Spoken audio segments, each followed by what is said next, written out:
Happy Thanksgiving Eve, get it out, Shaun. Eve, ladies and gentlemen. Happy Thanksgiving Eve. Thank you for tuning in this evening. If I could talk, anyways, I haven't done a proper intro to this show yet, and I've already screwed it up. So here we are. I've been back. This is my 5th show back, and I haven't done a proper intro yet. But hey, we got some cool music. But anyhow, we got some guests this week. We have the newest and coolest Liberty Power couple, as Free rolls his eyes. Man, we got Free and we got Amity in the house, man. How we doing tonight? What's up, y'all? Man, I really appreciate you guys doing this. This is amazing. We're about to have a lot of fun. This is awesome. But before we get started, it's really cool to see you guys. And they told me before this started, please don't make this show about a relationship. I'm not, but I will say this. It's very cool to see you guys like doing this. It's pretty awesome. Like, because there's not a lot of it. You don't see like a lot of Liberty couples. Like we got Donnie and Jeff. They've been dating for a couple years now, probably. And Michael White and Mrs. White, but his wife stays out of all that, just like mine does. My wife wants nothing to do with any of this political stuff, and I can't blame her, honestly.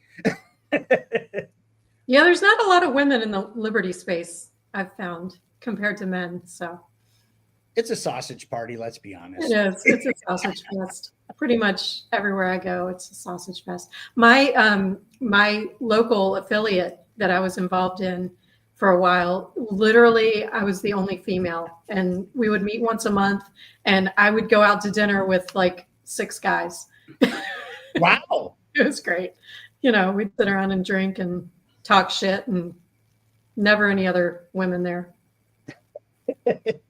That's like our my old, when I was still going to affiliate meetings, my county affiliate, the one who was in charge of the whole affiliate meeting itself, she was a woman, and she was usually the Lone Ranger at these meetings once a month. Yep, pretty much. But yeah, I've enjoyed we're going to do a lot of traveling this year together, and Free can probably talk about it better since it's his deal. It's his show that we're going to be traveling for. But I look forward to traveling together and, meeting people in different states. And as a power couple in the Liberty movement, it'll be fun. We're kind of the Kardashians of the Libertarian Party now. So hence my eye roll. But no, it's cool. It's, I went from being completely anonymous to I got so throttled on X that I started live streaming because Casey encouraged me to do it and Terry encouraged me. And so I started showing my face, and now I'm, on a reality show with Amity. So it's been a trip. You shouldn't have shown your face on X if you didn't want to, get the attention of single Liberty women. The funny thing is about all this is I knew this before y'all did. Ha ha ha ha ha ha. No, I'm just kidding. But I did know. No, I told Shaun months before anybody else knew. He was literally the only one that knew. So I'm a good secret keeper. You are. You're an amazing secret keeper. It was funny because you guys started posting stuff, and I'm like, wait a minute, because you went down there to see him or whatever, and I'm like, wait, she's showing pictures. Are they going to spill the beans? Like, what are they doing? I'm like messaging you. I'm like, are you going to do it yet? And then you finally did it. And I'm like, I've been sworn to secrecy to not say anything. And my chair keeps sinking because I'm too fat. Oh my God, I need a new chair. I know. I think I was telling you about it like before I even had his phone number. Like we were talking about it. It's been a while. Oh, yeah. That's great though. It's great. We need more Liberty couples because you want to know what?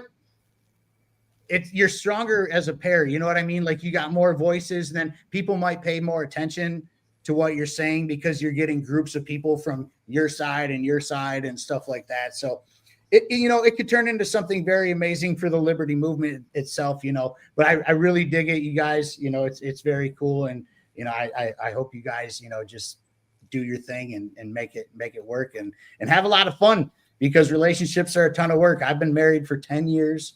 I've been with my wife for 14 years, almost this January. And it's funny, right now we've been together so long that all our new shit that used to be new is starting to fall apart. We have to buy all new shit again. you know, it's part of that, you know, but it's been great. It's really been great. But, you know, I'm glad you guys are doing this tonight because it's extremely important that we turn the noise off every once in a while.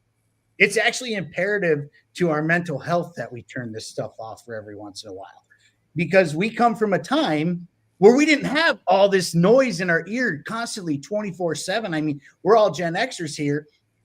And correct me if I'm wrong or if you have a different opinion or whatever, but I feel like we grew up during peak America. That was the best America ever was between the 80s and 90s, maybe even the late 70s. We'll throw some of that in there. We know the economy didn't start off that great in the 80s, but it ended up being all right. You know what I mean? The 80s ended up being cool. The 90s ended up being pretty great, you know, when it comes to, you know, a lot of things and stuff. We didn't have a lot of like racial issues shoved in our faces, or, you know, or even politics in general. I mean, we had our ABCs and our NBCs and our CBS, and that's what we had back in the day. Whether they were telling the truth or not, probably not, but like that's what we had. We didn't have the internet. We didn't have, you know, anything to really pit us against each other at that point. And so like we lived a lot more normal, like free lives. I don't even know how to explain it. We were more community oriented. We were more like, I don't even know. It was just better back then. We didn't have all this shit we're seeing today shoved in our faces. We went out and we talked to people, and we went to bonfires, and, you know, we went to bars and hung out with people. You know, we went outside. You know what I'm saying? It's just, and here we are today, the most divided this country has ever been, you know. And why? For what? Because the TV told us to be that way? It's insane. Turn that shit off. Turn off the noise and hang out with us tonight and talk about some kick-ass music, because one of the things that made Generation X great was our music. Free, take it, dude. I'm down with that. Yeah, it was a great time to grow up. And, you know, I've got, you know, 3 sons that are all adults now. And I always used to kind of rub it in that, like, you know, we'd get out of school on Friday and our parents would be lucky if they saw us Sunday night, you know, and they couldn't track us down. They couldn't figure out where we're at. You know, it was just always like, oh no, I totally told you that I was sleeping over at so-and-so's house. And, you know, I'd show up like 3 days later, all dirty, you know, like, you know, smelling like a bonfire, you know, stale Miller Lite, you know, and, you know, now we could like track our kids on the apps and all that stuff. And, you know, I'm always like with my kid, I'm like, why'd you go there? Like, I don't remember you saying that. And, you know, we would be like, you know, oh, I didn't have a quarter for the phone. What'd you want me to do? Like call collect? You got mad last time I called collect, you know. You know, and my give you points. My poor mom, like, she always thought that, yeah, points to me. All right. You know, I'm on a show when points start popping up in the chat, you know.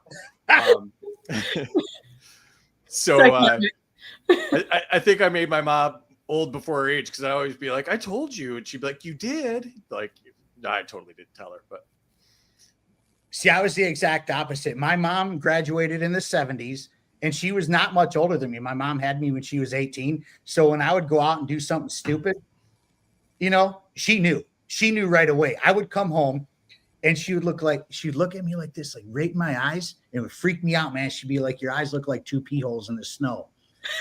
I'm like, wait a minute here. And then she'd be like, I've done it all and I've seen it all. You need to stop doing this. I know what you're doing and I know who you're doing it with. And I'm like, what? Well, you know, my parents were from they were from the silent generation. They were older when they had me. And so they were more like we didn't have this term back then, but they were more like helicopter parents, right? Definitely not the boomers that just let everybody, you know, free range or whatever. I did do some free ranging, but, you know, I'd get grounded if I get caught at a party or whatever.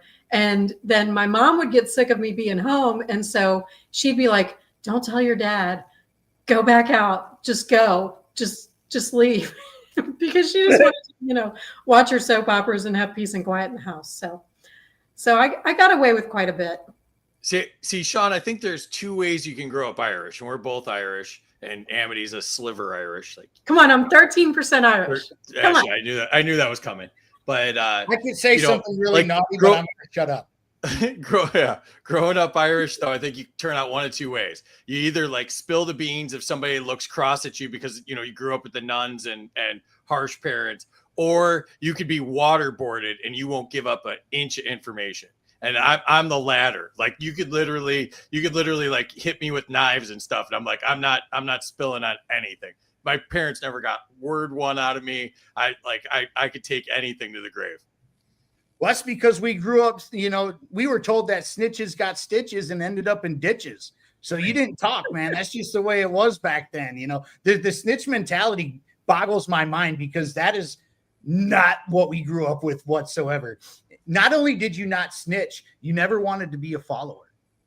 Like being a follower wasn't cool back then. Like you wanted to be the leader no matter what. If you were the follower, you probably got made fun of back in those days, to where like nowadays everything's like conform and do what you're told. And it's like, wait a minute here, what?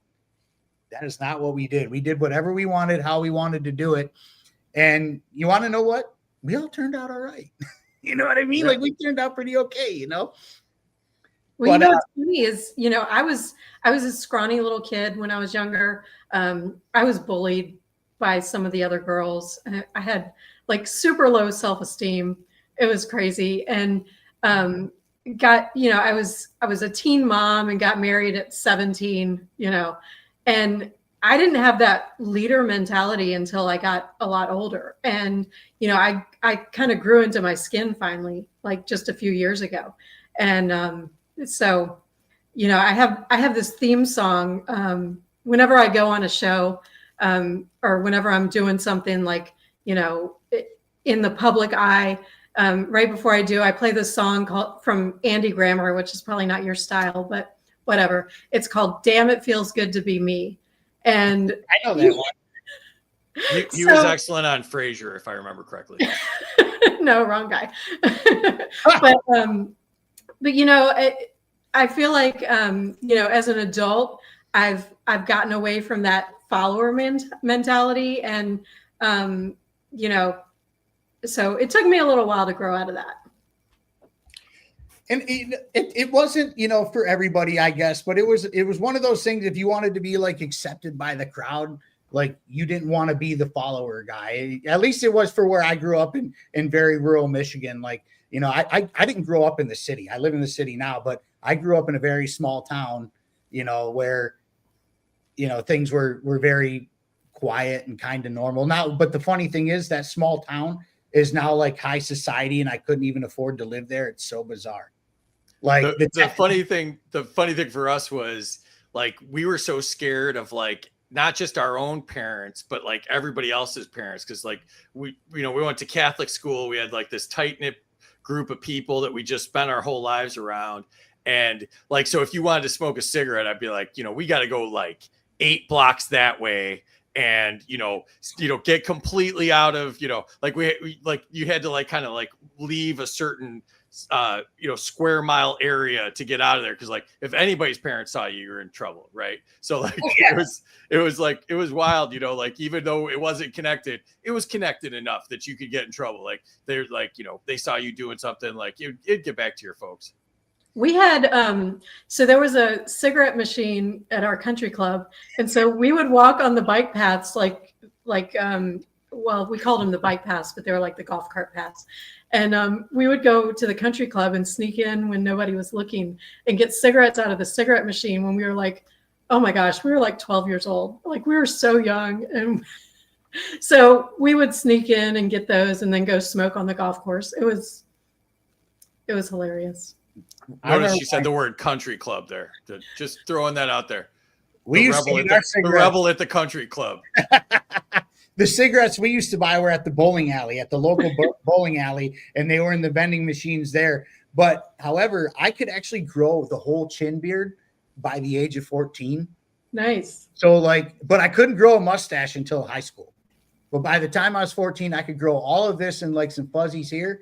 And I could buy cigarettes at the store. They would sell me smokes, no problem. And they were $2.35 a pack back then. Oh, I was buying them for like, I think 89 cents a pack. When I was like 13, 14, I could get away with, the convenience store guys didn't care because the age back then legally in Virginia to smoke was 16. And then when I turned 14, it bumped up to 18. And so like my sister was 16. She was of legal age to smoke, and there was no grandfathering in. Like automatically, like all of a sudden she had been smoking, and then they bumped it up to 18 and she no longer could buy cigarettes. So we had to get all our friends to buy them for us. But Yep. I do. Yeah, that was it was always 18 to smoke in Michigan. It was always 18 to smoke here. But like in 21 for booze, obviously, but like because I could grow facial hair now, by the time I was, a senior in high school, I had a full facial hair and I could buy beer. Like they would just look at me. I would tuck my shirt in and all sophisticated and wear a button down and like a nice belt. And I clip my phone. I had a phone back then in the 90s, a little flip phone thing. And I clip it to my belt thinking I was all professional and shit. But they would sell me booze. I mean, it worked. It totally worked, man. Every you go in there, like sell that stock and buy that stock. Like, yeah, give me a 12-pack of Natty Light, please. Yeah, dude. It was my when my sister was in high school, they even had a smoking section where the kids could go outside and smoke. And then by the time I got to high school, it moved to 18, so they got rid of the smoking section, and so everybody just smoked in the bathrooms. Oh my gosh, Jim says this is actually my boy for over 30 years. He says a pager. Oh, I had a pager too. Yep. Smoke a pipe like a real man, Grandpa. That's what Zach Attack says. Oh my gosh. But Jim, let me tell you a funny story about pagers. So back in the day, I used to live with Jim way back when we actually lived in a duplex house. It used to be a mink farm where they slaughtered minks. It was bizarre. And if you went into the garage, there was little hooks hanging there where they would hang all the minks after they were killed and whatever.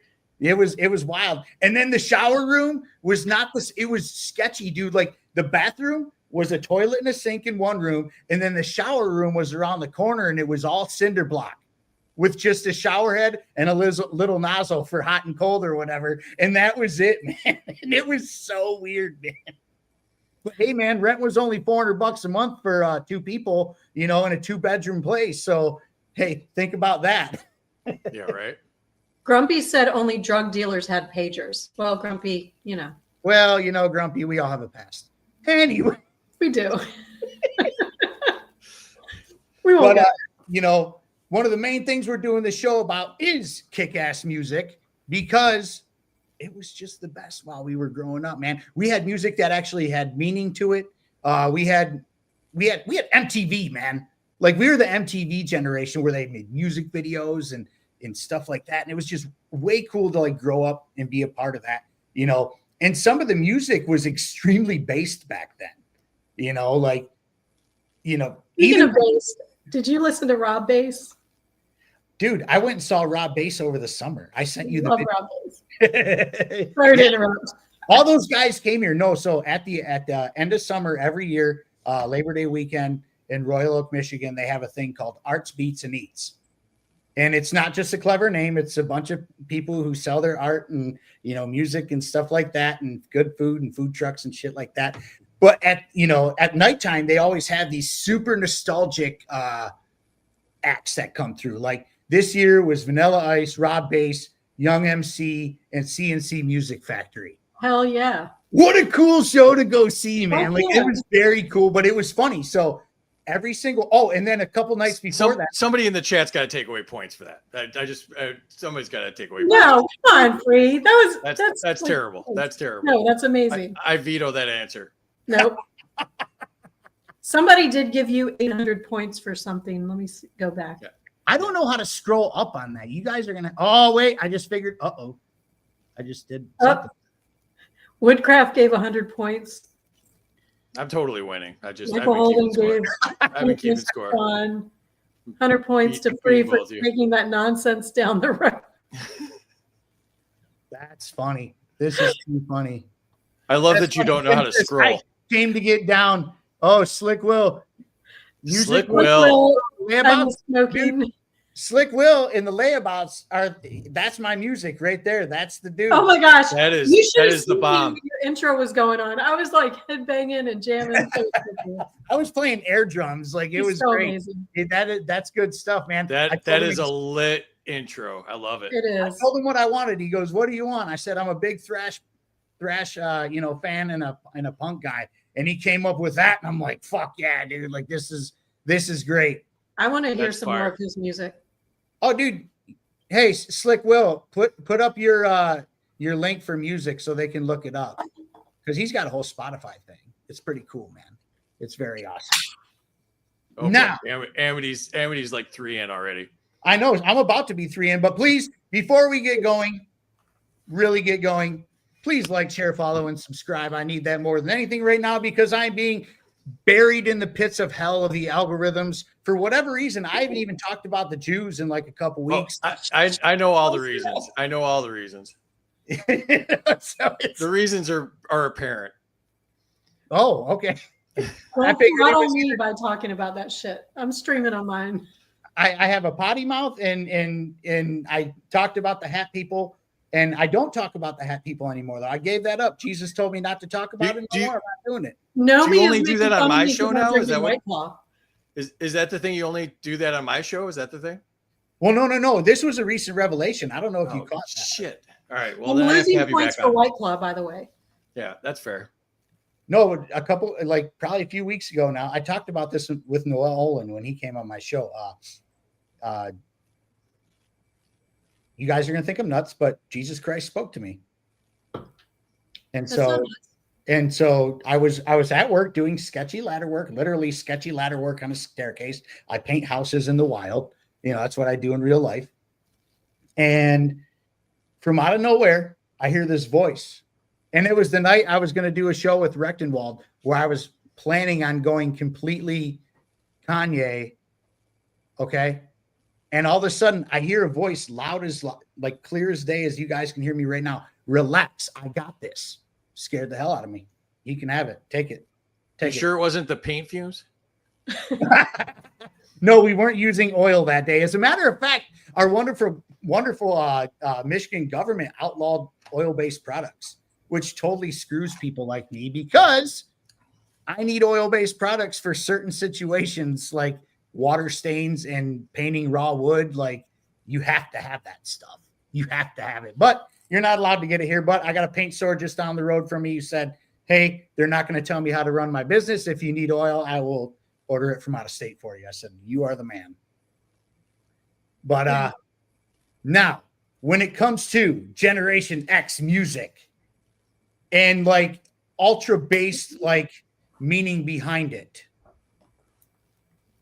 Oh boy. Hello, big fluffy kitty. Holy smokes, that is a big fluffy kitty. Free.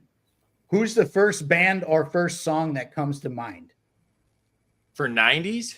For anything, Gen X, period. So I'm the same as you, kind of started with punk and then moved into metal. But I mean, I grew up with all the top 40 radio stuff as well. So I like, and I'm pretty versatile on music. I like jazz. I like the blues. I like, a bunch of stuff. 90s. I mean, for me, it was Pantera probably. Like, yeah. So, yeah. Amity likes my music selections most of the time. So, oh, I'm sure. Yeah. I like that Seattle station you play.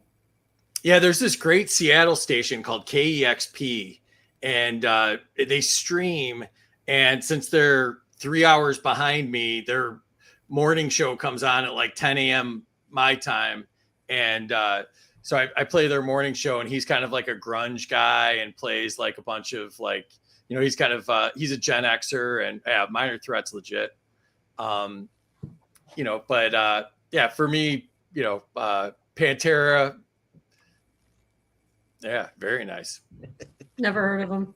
You're gonna get a lot of that tonight, I promise. Yeah, she's.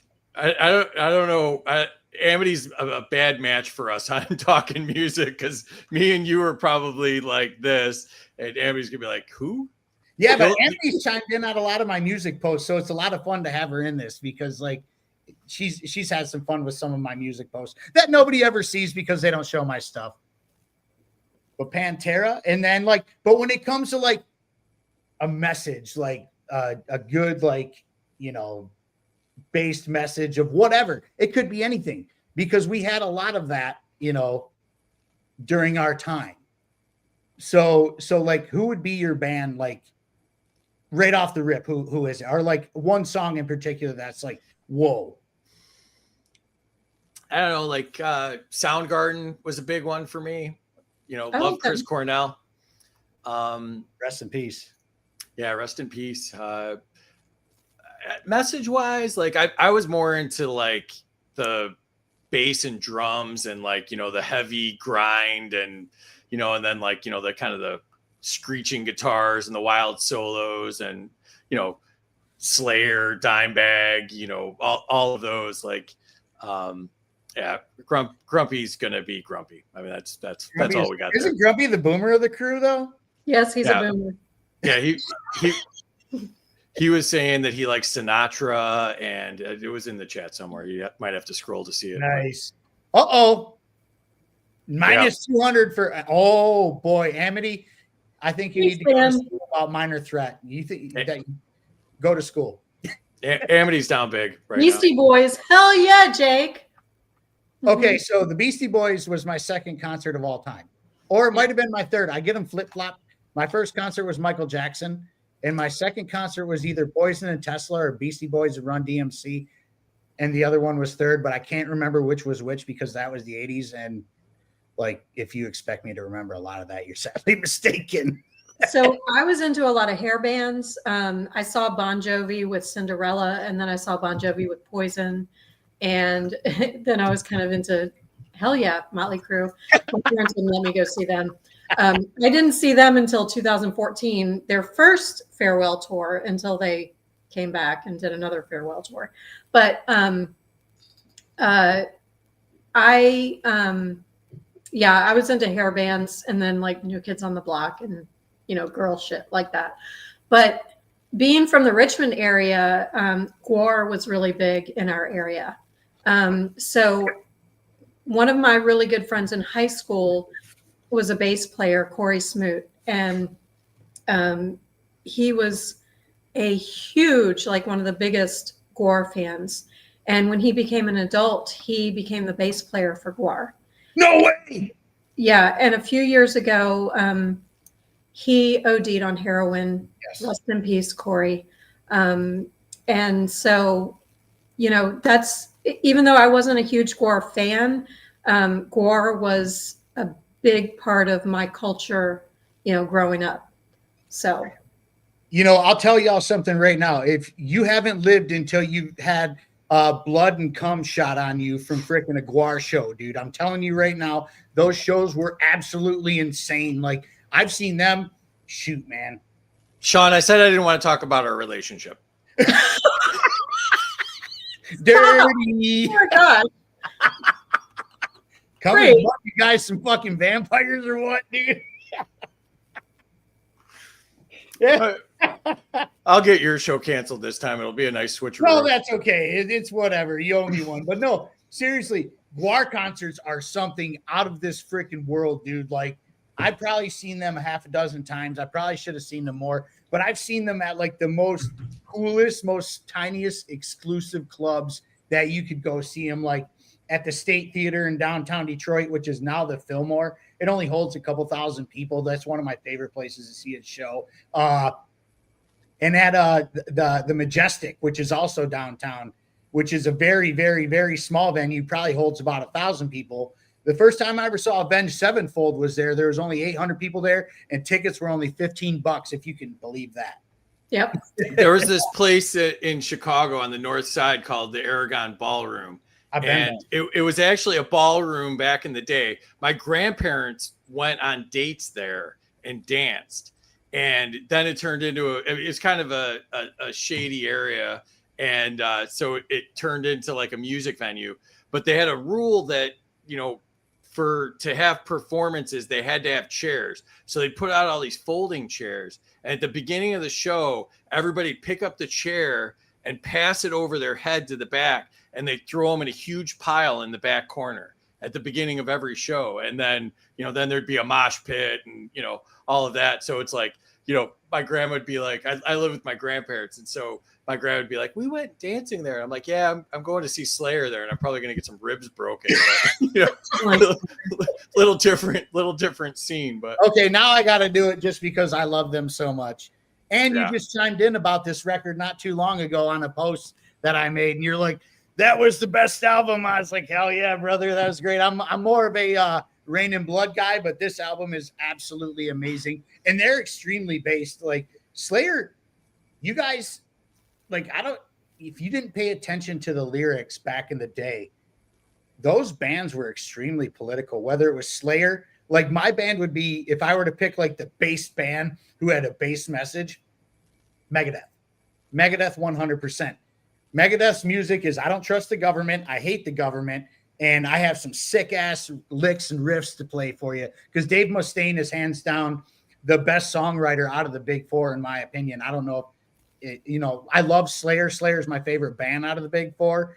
But Dave Mustaine's songwriting was second to none when it came to that stuff. It was great. One of the greatest shows I saw, again, at the Aragon Brawl. They called it the Aragon Brawl Room back in my day. But one of the best shows I saw there was Corrosion of Conformity with Megadeth. And Megadeth, he must have been on all of the drugs because he played everything like twice as fast. Like it was just unbelievable. He was just flying through the songs. I'm like, this is like twice as fast as the record. And but yeah, like there's a lot of that in metal, and going back all the way to Black Sabbath, all that stuff's anti-war, and like they were like peaceniks, but they played a heavier style. And Slayer's the same way. They said Slayer's like all about like this evil stuff and Nazis and whatever, and it was really like warning people about like that's what the war pigs are about. Will said Metallica was the best. I love Metallica. And I didn't see Black Sabbath until like within the last, I don't know, 8 or 9 years. And poor Ozzy, bless his heart, and rest in peace. Oh, Ozzy was my first show. That was the first show I ever went to, was Ozzy. So he came out and asked for an encore. Like everybody was like, okay, this is done. Let's go. And he comes out and he's like, encore, encore, like begging people. So he played another song for us. I love Ozzy. I was raised on Sabbath. I come from a long line of musicians. My biological father was a musician who had a little bit of success in the late 70s and early 80s. Not commercially, but he made a living out of playing music for a while when I was just a little baby.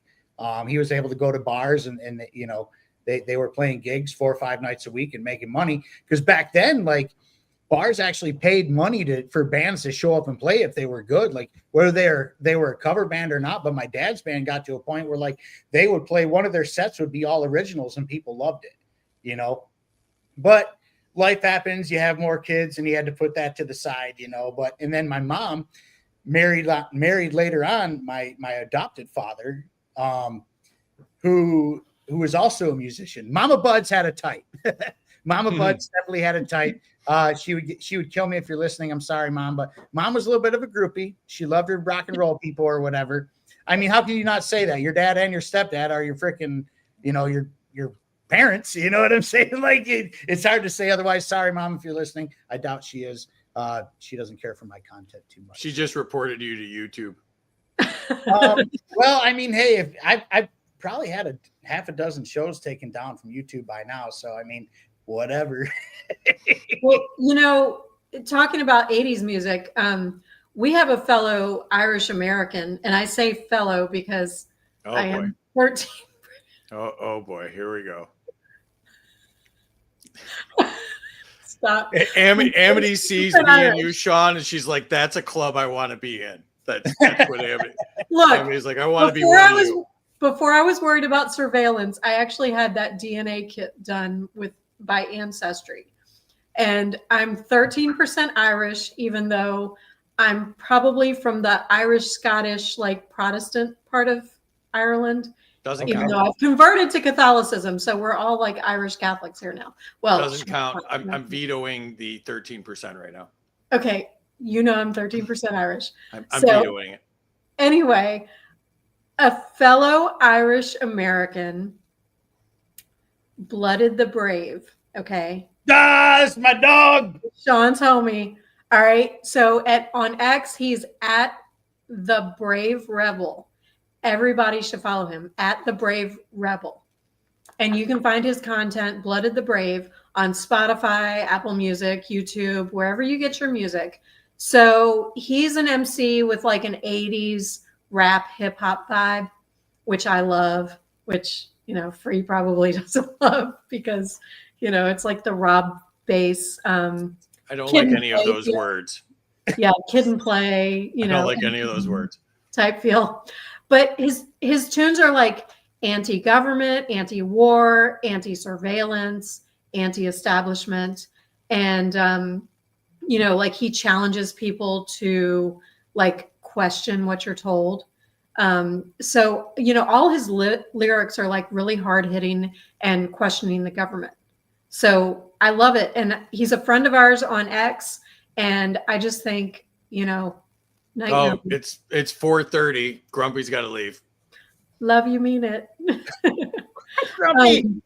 Love that guy. So Blooded the Brave. So like some of his albums are called like Ruby Ridge Kids and Free the State from Your Mind.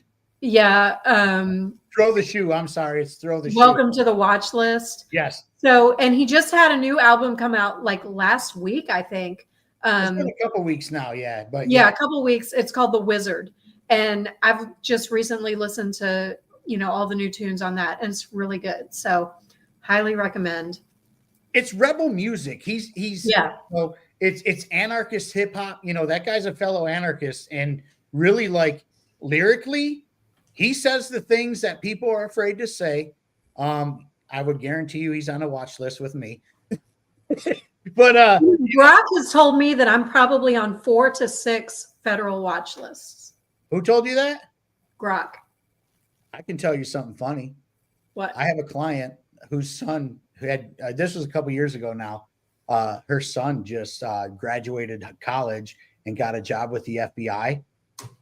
And I have a really good repertoire with these people. I painted all their houses. They have multiple homes. And did you go trois on that repertoire? Repertoire. Did you go trois? Menage a trois, something like that. Repertoire. But yeah, and so I didn't realize this was a bilingual podcast. I should have brushed up. No, mommy. You're just saying, Free, you are so adorable. I love you. Oh my god. He's like, damn it. I didn't lose my train of thought. So Amity, switch to water, please. I asked him straight up. I was like, hey man, like, check to see if I'm on any watch list. He goes, yeah, why? I said, because, I just, whatever. He goes, yeah. I said, I talk on social media. And so, and he hadn't quite moved out yet. He was moving actually to Virginia. He was moving to Virginia, but he hadn't moved quite yet. And the next day I come to work and he had, he's getting ready and he's all suited up, looking good, in a suit, and he came downstairs and he's like, what the hell did you do? And I was like, nothing, dude. What do you mean? He goes, you're on multiple lists. And he goes, what did you do? I said, I had an opinion. He goes, oh, you're one of those guys. I said, yeah, I'm one of those guys. He goes, well, keep doing what you're doing. And that was that. Nice. Now, when it comes to Jake says that my White Claws are basically water free. Just saying. Oh my god. You should see my bar tabs. That's all I have to say. Oh, I bet you those are expensive. I bet you at the bar. Shit, man. Everything's expensive at the bar. I just paid $8 for a freaking IPA, a pint of IPA. Like, what the shit, man? Well, I'll be back there on Tuesday and we'll have some more bar tabs. We went out, we got 2 sandwiches, an app, and like a couple drinks each, and it was $120. It was insane. Right. Like basically like grilled cheese. Like we just need to stay home and drink your Walmart delivery. Yeah. No, dude, it's crazy to go out though. It really is crazy to go out. Like my wife and I, we're brunchers, we're day drinkers. We don't really go out at night too often or whatever. But even to go to brunch, say you get 2 cocktails and a couple of meals, you get 2 cocktails each and a couple of meals and maybe an appetizer. Cause like her and I are both service industry rats. We met working in a restaurant. I actually met my wife working at an Olive Garden of all places. You know what I mean? So like, Yeah. Did she get unlimited Shaun then? Not at first, because she absolutely despised me for 2 years. For the first 2 years, and I didn't like her either. It's kind of wild. People don't believe when I tell the story, but like, we were not cool. Oh my goodness, what is going on here? The comments are fire. Travis Appalachian Liberty says he's on every watch list on purpose. And then Dan said, if this is me on White Claw, he doesn't want to see me on bourbon. No, you don't want to see me on bourbon because dark liquor makes me sick. Facts. Bourbon's so good, though. Bourbon's so good. No, you missed the next one. The next one, Jake said, is this Today's Music Sucks and Restaurants Are Too Expensive show? We did go a little boomer on it, but yeah, I mean, come on, let's get back to the Gen X. Let's rein it back in. We do sound like old people, though. It's like, oh my God, everything's expensive and whatever. But it's like, holy shit, man. How are you supposed to go take your significant other out without it like costing you your toes? It's expensive and it sucks. It's like Cisco food and it's expensive. Like I could deal with one or the other, but that it's both really pisses me off. If there's live bands, then it's okay. If there's not, then we just stay home. That's the solution. Yeah. We stay home a lot, but we also do our brunching and stuff like that as we can. Like she's got her career now, so it's a little different, you know. She's been in school for the last 3 years, so she finally graduated and got her career, and it's like, wow, it's kind of a different animal. But you know, at the end of the day, let me ask you guys something both. What decade had the most bass music? 70s? Actually, 60s, 70s, 80s, or 90s? Because the 60s count too. That was Vietnam era and some of the 70s. So who had the most bass music? Eagles, Leonard Skinner. Yeah, I'd say the 70s. Of course, I love 70s, 80s, and 90s, but 70s is probably my go-to for my favorites. No, it's for sure the 90s. There's no doubt about it. Like, you know, the best rock and roll was in the 90s. The best live shows were in the 90s. I went to, like, I think the first 5 or 6 Lollapaloozas. Those were all just absolutely lit. You went to those? Yeah.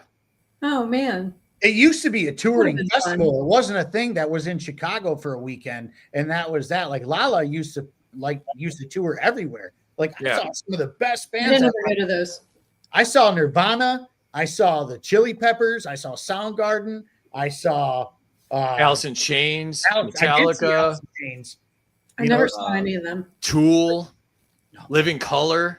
Living Color, I will die on this hill. Living Color is the most underrated band of all time. Okay, let me tell you. They're really good. We actually agree on music. Look at that. Cult of Personality is one of the most important songs ever written, and I will die on the hill for that. I will die on that hill. Like, just the whole lyrically, the whole music behind it. Like, look in my eyes, what do you see? The Cult of Personality, neon lights, Nobel Prize. When a leader speaks, that leader dies. You know, only you can set you free, like stuff like that. That's all in that song. It's like, wow, that is powerful shit. And if you watch professional wrestling, CM Punk actually walks out to that song. Because when you were saying like most important song, that was one of the ones that popped up for me. Is like I saw Living Color like 10 times live, and they were just absolutely amazing. You know, Corey Glover, Vernon Reed, you know, I mean, just an amazing band and severely underrated. Oh, 100%. And as a matter of fact, their third album, and I can't remember what it's called. The CD was like red. It had a guy on it and it was all red in the background. That is a banger, dude. Like, that album is probably their best work. It was so heavy. It was so heavy, man. And it was just a great album. You know who else was awesome in the 80s, though, and extremely based like that? And that wasn't rock and roll? Depeche Mode. Depeche Mode wrote a song called People Are People. That was a good song. Which is like, still to this day, so powerful. People are people. So why is it that we can't get along type thing? And it like, I can't understand what makes a man hate another man, because it's just that it just stuff like that. The lyrics were deep back then. It was crazy. The bands like them, Amity, that was the one I was imitating the other day. Dave Gahan. I was doing the Dave Gahan imitation for you, and you had no idea what I was doing. I don't remember this. Yeah, that tracks. I slightly have dementia. Stain by Living Color. That's the album you're thinking of. Yes, that is a fantastic. Stained is another good band. Which band? Stained. So I'll tell you what. Aaron Lewis. I didn't really appreciate Stained. Like, I liked them back in the day when I was coming out of my teen years or whatever, and they were just getting popular, and it was cool. And as a matter of fact, my buddy Jim and I used to call the radio station and request songs. And the rock jock was Carolyn Stone. And we used to call her like every weekend, all wasted, and be like, hey, can you play Stain for us or whatever? And she played Mud Shovel, and she's like, this one's for Jim and Shaun. And it was the best thing ever, I swear to God. And, it was just a time of like awesomeness. And yes, I did ask Carolyn Stone to marry me on the radio, and it was quite hilarious. And she said no. I saw Aaron Lewis in concert a few years ago. And of course, he was the lead singer for Stain. So he sang Stain songs. Huh? By himself, solo. Yes. Okay. Because he's like a country artist now, like country. Was this at a mall or something, like a mall opening, or no? It was a county like field, that makes more sense. Venue. But he has this song about am I the only one? Yes. The political song, that is like so amazing. And then he has another song called "Tangled Up in You." It's a love song. So free, play it later. Oh boy. Somebody's another good love song by Aaron Lewis. Just listen to that too. Beautiful. So it's great. I actually like his solo stuff a lot. Yeah, I love his solo stuff. He did come here, and it was the same thing. He played at the Armada Fairgrounds. It wasn't like a big thing or anything. He went to the farm town in the thumb of Michigan, because yes, Michigan is a mitten, and he played at the fairgrounds in the thumb area. And it was great. Will said that he's somewhat libertarian and mostly conservative. Yeah, pretty much. Yes, but he's very conservative. Art just said something about Fred Durst. Oh, love Fred Durst. Fred Durst went off. Oh boy, Fred Durst. Okay, so Fred Durst. Let me tell you something about Fred Durst. If you ever saw Limp Bizkit back in the day, there was nothing like it. I'll never forget. I was at a show, and he said straight up, I don't give a fuck if you're in the nosebleed section or wherever you are. You get your ass down here to the main floor and fucking party, dude. Water? Who's drinking water? Not me. Amity. You're encouraging me to do more shots. So Limp Bizkit, like, they're okay, and like first time I saw them, they were pretty interesting. But there was a streak that I was on where they were the opening band for everyone I saw. They opened for Korn. They opened for I saw them like 10 times in a year. I swear to God. I don't like Korn. It was like I could not escape Limp Bizkit, and like we'd go to a show. We'd be like, oh my God, Limp Bizkit's opening again. Because that was back when you had to get your tickets from Ticketmaster, and like there was all this stuff, and like a lot of times it wouldn't have the opening band on it, so you'd show up and you'd see the marquee and you'd be like, God damn it, it's Limp Bizkit again. Like, we're good. Let's hang out in the parking lot for a while. We'll go in later. Shout out to Shaun. Frank the Tank is coming out of retirement for the Detroit Lions. Frank Ragnow, that's who he's talking about. Hell yeah. Finally, we need an offensive line, but kiss my ass 24-19. I don't know who that is, but he's got the Sherpa Durka guy as his the Bears pick. Mohammed Jihad. If you've ever seen that, I can't even remember the name of the movie now. America, fuck yeah. That's the picture that he's got on. There is a song by Eminem that talks about Fred Durst and Christina Aguilera. Oh yeah, of course. And had to argue over who she gave head to first. Yes. Yeah, I love Eminem. I loved Eminem until he got political. I really did. Right. Like, and now he's a piece of shit. My thing, okay, so check this out. If you're a band who made music about politics, great, dude. That's cool. I feel like you can talk about it. But if that wasn't your niche and then all of a sudden you want to get political, shut the fuck up, dude. No one cares. You know what I mean? Like just sing your songs. Yeah, like it's one of those things like, okay, Rage Against the Machine, even though they sold out. Yeah. They're raging for the machine now. I know, it's so unfortunate. It broke my heart. And as a matter of fact, I was one of those idiots who spent like over $300 on tickets to see them when they were getting back together. And then COVID came and they had to cancel the show. And I was like, okay, great. I got my money back or whatever. And then when they came back and said, we are only going to play vaccinated shows, I was like, I'm not buying that. Like, I'm not buying your tickets to have a segregated concert. Plus, I'm not vaccinated. Go fuck yourself. You know what I'm saying? Like, we're not doing this. Yeah, Will said if you follow your favorite musicians long enough, you eventually find out they're kind of retarded. That's so. Rage Against the Machine, like, aren't singers ever a deal breaker for you? Because I can't stand that guy. Like, I just think he's whiny and screechy and just he's annoyed me since day one. And so like they were always a deal breaker for me. I saw them. There were another one that was at I think they were at the original Lollapalooza. And he just annoys the shit out of me. That's how I am with Rush. Like, their music is fucking amazing, but I cannot stand their lead singer's voice. Like, he's terrible. I can't listen to it. I'm with you there. I used to call him instrumental music and no vocals. I need a shot now because you guys are breaking my ever-loving heart right now. One of my buddies was huge into them, and as you know, I'm a little sarcastic, and so I used to pretend that I thought his name was Kathy Lee, just to piss him off. I'd be like, "Oh yeah, you listen to Rush? Isn't the singer Kathy Lee?" And he'd get so mad every time. He's lyrically though. Oh my god! Not listen to it. I can't. The lyrics were all Neil Peart, who's he was kind of libertarian, right?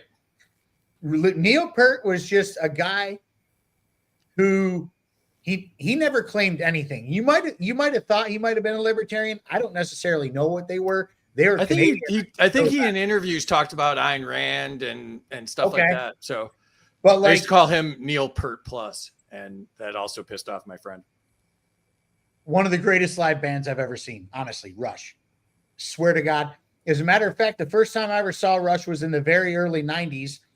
And Ann Erickson, who actually is a local rock jock for the Detroit radio station here, her and I follow each other on X. And if you're watching, get on my show. Hurry up, please. I've been talking to you for a while. Let's do it, baby. One of my buddies on here that's Canadian, anytime he posts music, I'll reply with, there are no good Canadian bands, and just period, and that, I like stirring it up a little bit.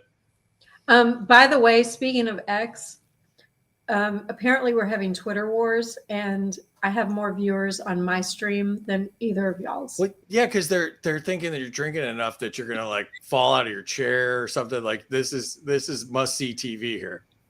Well, I mean, it's always must see TV on Buds in Reality. One way or another, something crazy is going to come out of my mouth, no matter what. It's just what it is. I can't help myself. It's just I'm having a blast. But no, check this out. You say that, but there's been a couple bands out of freaking Canada that have been, and I'm going to say Rush, but you know who else? Bare Naked Ladies. If you say Bare Naked Ladies, I'm hanging up right now. I'm just. Wait, isn't Justin Bieber from Canada? No. I'm rage quitting. And retarded. We're not doing that. No. I like Justin Bieber. No. I'm talking about Billy Talent. You ever hear of Billy Talent? I don't think so. Dude. Oh, man. They have a song called Viking Death March. Actually, I need to pull up the lyrics to this, and you guys are going to be like, holy shit. Nickelback. Nickelback. No. I love Nickelback. I hated Nickelback before it was cool to hate Nickelback, and it's kind of funny. So me and Jim, this guy right here, years ago, they used to pass out free vouchers to go to this place called Pine Knob for concerts or whatever. Do you like Nickelback? So, all right, I got a Nickelback story. So when I was in college, one of my buddies worked at like this really cool record store called the Crow's Nest, and they used to get free tickets to now I'm blanking on the name, the Metro. So he'd get free tickets to the Metro, and we had nothing better to do. So we'd show up at the Metro at like 5:00 on a Friday night, and there'd be like 6 bands, and like the headliner wouldn't be on until like 10.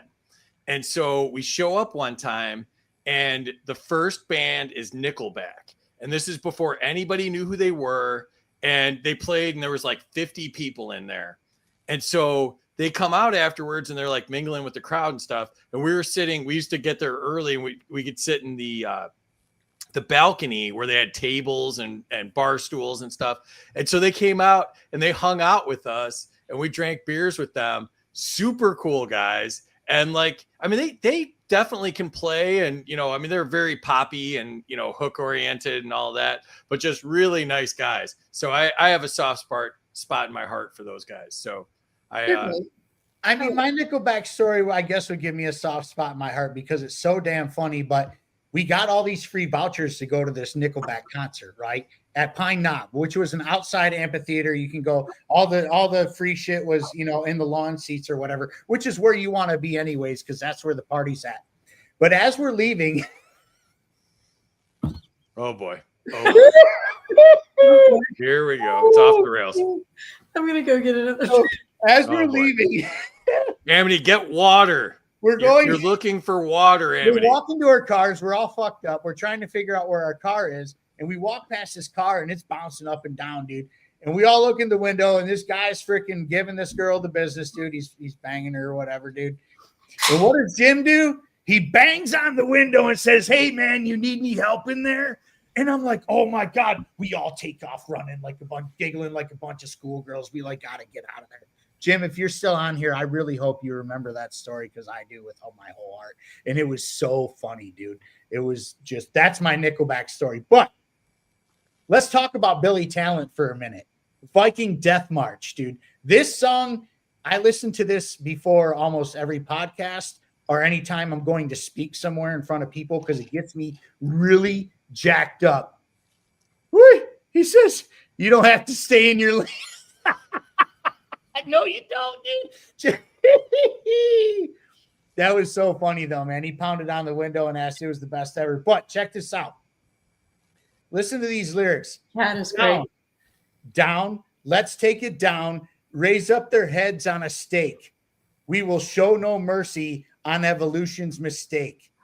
Change, we'll have to wait if we can't decide on a fate. Self-appointed prophets and doomsday charade. You preach about love and teach about fate, but all your beliefs are still rooted in hate. Holy shit, dude. That is extremely based. And that was actually written. They're a Canadian band. That song came out in 2012 during the Obama administration. I don't know who the Canadian president was at that time, but they were literally saying, and then crosses to burn, axes to fall, down on your knees, you don't look so tall. Like, what? That is extremely crazy bass. Like, this is why I love music so much, is because it hits close to home. Just some of this stuff that they talk about, or even like Oliver Anthony, Rich Men North of Richmond. Yeah, he's just right down the road from me. I cried my eyes out the first time I heard that song. Yeah, that's like everything that I've been talking about for the past however many years when that song came out. Put into a song. The first time I ever heard that, I was weeping like a child. I'm like, what the hell, dude? Are you some kind of sissy? Like, are you kidding me right now? But that's deep shit. That is seriously deep, dude. And nobody was saying that at the time in the music scene, period. You know, he's talking about, you know, people being poor and like the banks and stuff like that. Like, it was like, you don't hear shit like that.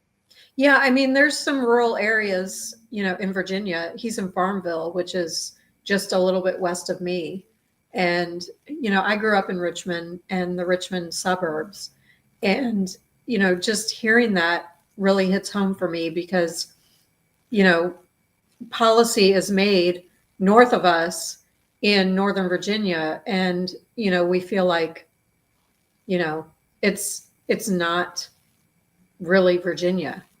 Like, Washington, D.C. is, I don't want to get into politics, but yeah, it really hits home because, there's a whole state full of people who, just want to live their lives and be left alone. And the government just north of us is making all these decisions for us. And, But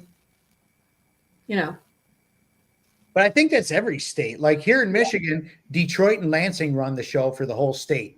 In California, it's Sacramento and LA run the whole show. Like, what is it in Florida, Free? Like, who runs the show there? Is there two cities or one city that completely runs the show in Florida? No, we've got a bunch of red counties and blue cities, but the state legislature and the national elections, like senator and all of that, like are usually Republican. Travis said, isn't Lamb of God from the Richmond suburbs? Yeah. Actually, I think they're a bunch of massholes. I think they're from Massachusetts. That was the thing. They called themselves massholes back then. I think they came out of that scene with Killswitch Engage and bands like that, during that time with the whole metalcore movement. I could be wrong. Slick Will might know a little bit more about that. He goes, yes. Or no, maybe they are from Richmond. I thought they were massholes. I used to have a DVD for Killswitch Engage, and they were talking about massholes because the metal scene that came out of Massachusetts was extremely insane. No, we have a lot of music from Richmond. They're Zach, from Richmond. Less politics, please. More music. If you'd like, you can lead a prayer. Politics is boomer. Yeah, let's not do politics. He says, no, Michigan doesn't need Lansing. Thank you very much. That's how I feel too, man. But we have it. We're stuck with it. It's crazy. Oh, Zach Attack says, let us talk Killswitch. I don't know if Free or Amity are familiar with Killswitch Engage, nope. But they are very, I'll call them a spiritual band. Lyrically, I wouldn't necessarily call them a Christian band, but they're a very spiritual band. And I really appreciate them a lot. Just some of their stuff is absolutely off the rails, like very God-esque oriented, and I appreciate that stuff just because, I love Christ or whatever. Amen. Now, okay. If Zach calls me a boomer one more time, though, we're going to have words. Who said boomer? Who said that? Zach. He's calling us boomers. Who? Zach. Oh, I'm not seeing that. Zach Attack, you're a freaking millennial, you son of a bitch. But anyways, no, I love Zach Attack, dude. He's great. He is totally awesome. What do you say? Florida also birthed a lot of the death metal bands. Did they? Death is one of my favorites. Don't get me going. Chuck Schuldiner, peace. Oh my God. If you know Death, dude. I love Death. And the other one that's a Florida one is Obituary. Two of my all-time favorites. Oh my God. I didn't know that Obituary. Dude, I wasn't a big Obituary guy, but Death is one of my favorite bands of all time. And Symbolic, that album, everybody needs to listen to Symbolic. Holy smokes. You want to know about Based? Listen to Death Symbolic. They have a song called 1,000 Eyes. And just part of it is like privacy and intimacy as we know it will be a memory. It's all about being under surveillance. And that album came out in 1994, I believe, or 95, something like that. It was very, the whole album is very political and talking about government surveillance and stuff. And this was the mid 90s. I mean, this is, not 2025. I mean, this shit's been going on forever and ever and ever and ever. I mean, we could talk about songs where they speak of war and stuff like that. I mean, there's nothing new under the sun, whether, this is 2025, but nothing's really changed in the past 45 years. A book just came out about Schuldiner, and I'm going to get it. Oh, man.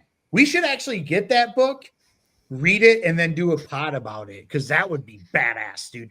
Death was the beginning of death metal in general. I don't believe that there would be any death metal without the band Death. Chuck was way ahead of his time. It's a shame he got sick and died. He didn't die typical rock star fashion. He actually got sick and died. He had like brain cancer or something. Something like that. He got very sick and lost his life. It wasn't one of those things where like he OD'd or something like that, which is that's what I call typical rock star fashion is the guys who, you know, put themselves to sleep for good and stuff like that, which is not uncommon in that world, unless, which is sad to say. They just really, oh, wait, what? That's crazy. What song? I need to know we need to know this now. Yeah. We can't. Kat just reposted the stream and said happy Thanksgiving. Kat Knowles. Hey, Kat. Oh, Kat's awesome. Hey, Kat, thank you so much for reposting. Florida's going to win this weekend, Kat. Who's Florida playing? Florida State. She's a Knowles fan. My son goes to Florida, so big rivalry weekend. They call it hate week here. Me and Zach Attack have a big rivalry weekend. It is a Michigan versus Ohio State, which is probably one of the biggest rivalries in sports, period. Or you like to think that. Oh, ask Stephen A. Smith. He'll tell you. Yeah. Speaking of sports rivalries. I'm listening. Yeah, you stop talking. I'm listening. I know. Oh, the White Claws got her. Amity likes a good Amity joke. Here we go. Amityville. We have officially entered Amityville. Here we go. That's what we're going to call it. The hands over the face. Yep. Amityville has arrived. No, without me. No, we're going with you, whether you like it or not. Okay. So I've been a Cowboys fan for like 30 years, right? Except I loved the Super Bowl shuffle when the Bears in the 80s like were in the Super Bowl and they did that song on MTV. It was so cool. Yeah, Bears. Yeah, so now of course I'm dating a boy from Chicago, from the South Side. And so now I have to be a White Sox fan and a Bears fan. And they're kicking ass. So I think I'm a good luck charm. I tried talking you out of both of those, by the way, just for the record. I was not. No, but I think I'm a good luck charm in favor of that. because they're 8-3 now. Like, when's the last time they were 8-3? It's because probably the Super Bowl shuffle would be my guess on that one. So it's because of me. The Lions. So thank the you're Detroit welcome. Lions for your success. You're welcome. Well, they still have to play the Lions twice, so I'm not getting mouthy. They already played once. We beat your ass. Oh yeah, we got to play the Packers twice, right? But unfortunately, I have a feeling when we play again, it's going to be a problem for Detroit. We have no defense, so. You have our offensive coordinator now, and we are struggling here in Detroit because of it. You're like, we can't score. We can't do anything. We barely beat the fucking Giants on Sunday. Come on, man. You guys are about to do something very serious, and I love it and hate it at the same time because I do still follow Ben Johnson, and he is absolutely great. And him and Dan Campbell are actually still good homies. So we're going all the way to the Super Bowl this year. Oh, here we go. Who is? Telling you. Who's going to the Super Bowl? The Bears. No. Yep. No. I keep trying to tell her. She doesn't listen. They're going to go to the playoffs and they're going to make some noise. Oh my God. I'm an optimist. There it is. Madonna's Frozen.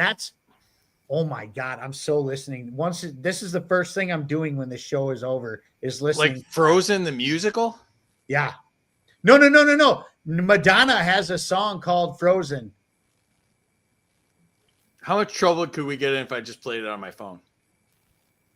I mean, YouTube's gay, so whatever. Oh, I just said gay. They might kick us off anyways. Copyright's free. He goes, now, listen to it now. Screw it, dude. Put it on. I don't care if YouTube kicks me off. They hate me anyways. What else is new? Oh my gosh. Are you really going to play it? It's going to be like 2 commercials, so you got to give me a second here. Damn commercials. The chat is lit tonight. Oh, the chat is lit. Amity, there's single girls in my area. Oh, yeah? According to YouTube. Well, I'll be down there on Tuesdays. Hold off. Hey, at least you get, dude. I get fucking porn bots in my freaking X going like, and it shows up as like a special message, not in my chat. Like I have to click on it. Uh-oh.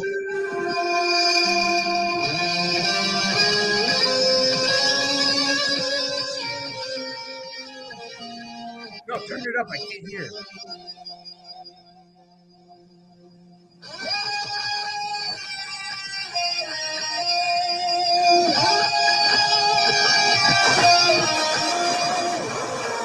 It's getting louder.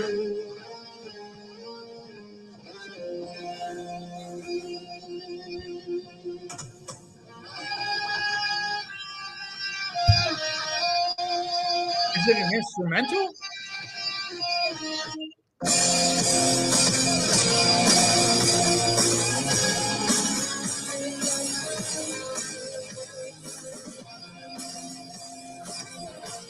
Oh, I like it already.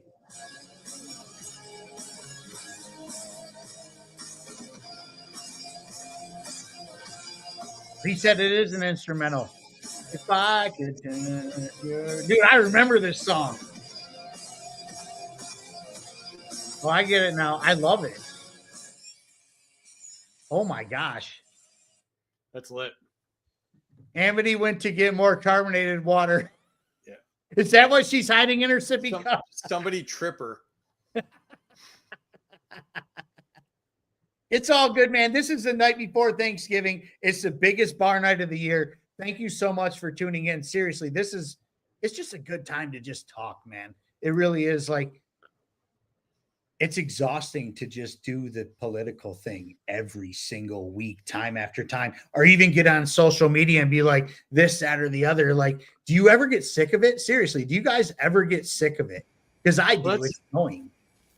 That's why I started the game shows. I got really sick of it. You know, I was a big Chase Oliver supporter during the last election, and just, you know, my social media was toxic, and just, you know, people that, you know, had no lives and were just miserable people. Like, just, I mean, I think they had alerts set for me and just were just absolutely trashing me all the time. And, you know, so I got through the election cycle, and, you know, I just was so burnt out. And, you know, I talked to Terry and I talked to Casey, and I was like, I have this crazy idea.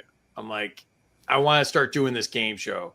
And I'd done elements of that. Like, I'd interviewed Chase, and I'd done like I think I did the fill in the blank one, which I call Blank the Government. Like, I did a couple of like the little things I do on the game show and in some of my interviews. And I was like, I'm going to, you know, take those things and I'm gonna put it all together and I'm gonna make it a whole game show. I'm like, tell me I'm crazy. And they were both like, I actually love the idea. And, you know, so that's where it came from, because like, yeah, I mean, it's a real toxic space to be in, and it wears on you. And so, you know, the thing I want to do is I want to bring people together, and I want to elevate good people. And, you know, I've been jokingly calling it like libertarian speed dating, where, you know, you get opinions from like 3 different people on, you know, the same topics. And you could say, you know, I like his opinion or I like her opinion. I'm going to follow them. And, you know, so, yeah, so that was my reaction to just absolutely hating the last election cycle. And I was right, because Trump sucked. I thought you said you started the game show to meet me. Well, no, once I started the game show, I'm like, you know who I want to get on is Amity. But nice. So, so December 8th of 2024. Oh, here we go. Remember, you've been drinking some of the truth serum there. So, you know, pump the brakes maybe. Man, she's getting like exact dates and everything going. So let's hear it. Let's hear it. Let's go. Yeah. So before he named it, Are You Smarter Than a Politician? He called it Not a Real Libertarian, or Are You Not a Real Libertarian? I kind of remember that. You're not a real libertarian. And it was just shit talking with my buddies. Yeah. So I was on your show, Shaun, and I wore the shirt that said Not a Real Libertarian. Oh, yeah. And he saw that where I posted it, and he commented, he's like, oh, well, I need to have you on my show then. So that's where it all started. Oh, that's pretty slick, bro. That's pretty slick. Come on my show, baby. Yeah. That's great. So we're coming up on a year where like our first message was. Wow. Where this all started. Yeah. Wow. Okay. I remember you messaged me. You're like, I'm kind of talking to Free right now. I was like, that's great, dude. That's like, what's going on? And you're like, oh man, things are going good. And then all of a sudden you're like, I'm going down there. And I was like, oh yeah, do it, dude. That's freaking awesome. And you're like, I want like one thing I want in this life is just for people to be happy, man. There's been some behind the scenes shit before, all this happened. So yeah. I mean, just, and that's like one of the reasons, like, I didn't want to, be public with all this stuff, but like, I've kind of embraced it because like, we've gotten such a good reaction to it. And, people have been kind of inspired by it. And then like, all right, if that's the vibe we're giving out, then like, I'm cool with that. But like, I think, whether it's a relationship or friendships or whatever, like, the one thing about X or social media in general is like, it's a good way to find your people or find your tribe. And, so like, it's important to have people that you enjoy and that talk about the same things that you like. And, like Shaun, me and you got that with, politics, obviously, but also music and, our generation. And, it's cool to like, just be like, to get like random curveballs, like in my feed from you of like, here's Sepultura or whatever. I'm like, I love Sepultura, and just, it's important. Like we're so Chaos AD, just so badass. I saw them with, was it Pantera and Crowbar? And I think I'm still deaf from the experience, but, oh man, Zack Attack says, oh wait, yeah, Soulfly. Yeah, Soulfly. That was Max Cavalera's project post Sepultura. That was not a good breakup. Sepultura. Look, you guys, if you want bass music, I'm going to tell you right now, this album, Chaos AD right here, is one of the most important albums ever, period. It's not just one of the most important albums in the metal scene.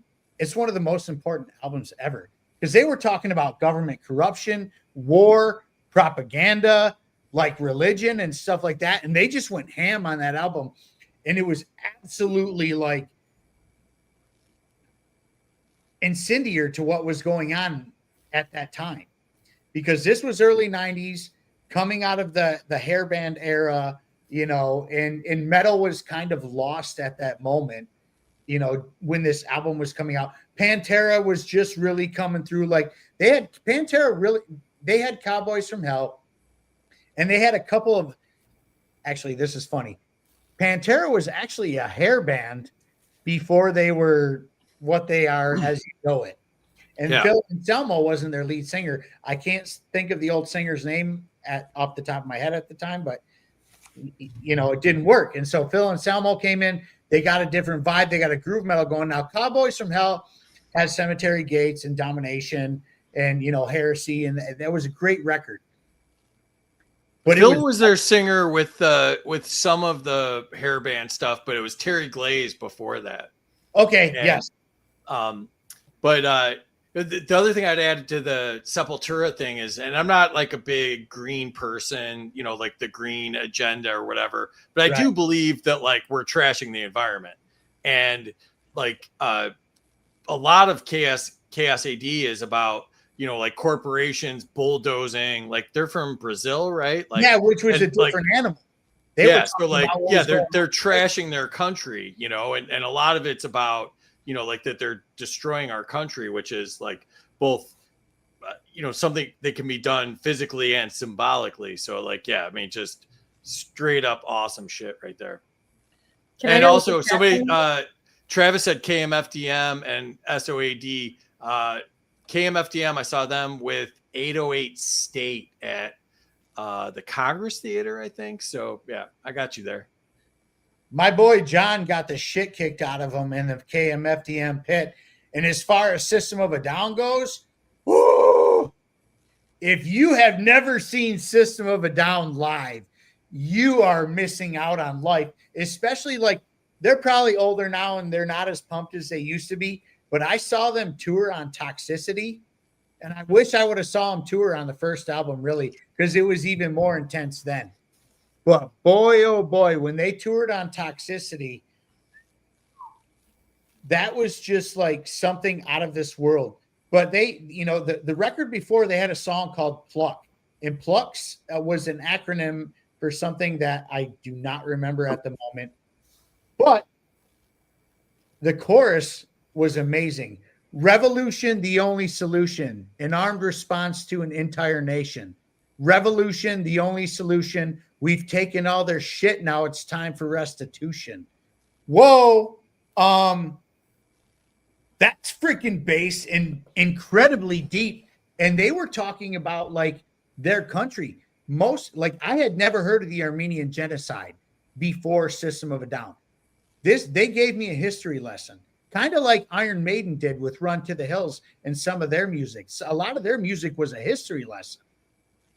Pluck was about the genocide that happened in 1913 or 1915. I can't remember. It's one of those years where the Turks came in and slaughtered all the Armenians.